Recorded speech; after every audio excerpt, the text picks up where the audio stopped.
నీలాంటి భర్త దొరకడం నిజంగా నా పూర్వజన్మ సుకృతం. ఖచ్చితంగా నేనేదో జన్మలో ఎంతో పుణ్యం చేసుకొని ఉంటాను. అందుకే ఈ జన్మలో మీరు నాకు భర్తగా దొరికారు బావా. ఇది మంచితనం కాదలేఖ్య, నా బాధ్యత. ఈ ఇంటి పెద్ద కొడుకుగా అందరినీ ఆనందంగా సంతోషంగా చూసుకోవడం అనేది నా బాధ్యత. మీ బాధ్యత నేను పంచుకోవాలనుకుంటున్నాను బావా.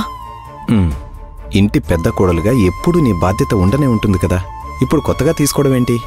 అలా కాదు బావా, నేను అమ్మ ఈ ఇంటికి వచ్చినప్పటినుంచి అందరూ నన్ను పని మనిషిగానే చూశారు.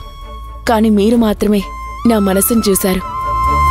పెళ్లి చేసుకొని మీ భార్యగా ప్రమోషన్ ఇచ్చావు. ఈ ఇంటికి పెద్ద కోడల్ని చేశావు. మీ బాధ్యత తీసుకోవడం అంటే మీ మాట విన్నట్టు అందరూ నా మాట వినేలా ఉండాలి. అలా ఉండాలి అంటే నాకు ఈ ఇంట్లో ఒక ప్రత్యేకమైన హోదా ఉండాలి. ప్రత్యేక హోదానా అంటే?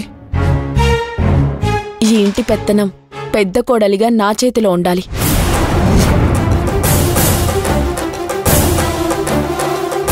ఏమంటున్నావా లేఖ్య?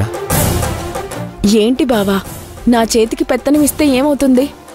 నేనేం చేసినా అది నీకోసమే అని నువ్వు నమ్ముతావా లేదా? ఖచ్చితంగా నమ్ముతాను. నేనే తప్పు చెయ్యనని నీకు నమ్మకం ఉందా బావా? ఉందే లేఖ్య. ఆ నమ్మకాన్ని నా మీద ఉంచు బావా. కొన్ని రోజులు ఇంటి పెత్తనాన్ని నా చేతికి ఇవ్వు. అన్ని ప్రాబ్లమ్స్కి పరిష్కారం నేను వెతుకుతాను. ఒకే ఒక్క నెలలో మనమందరం కలిసి అన్యోన్యంగా ఉంటాం. నా మాట నమ్ము బావా.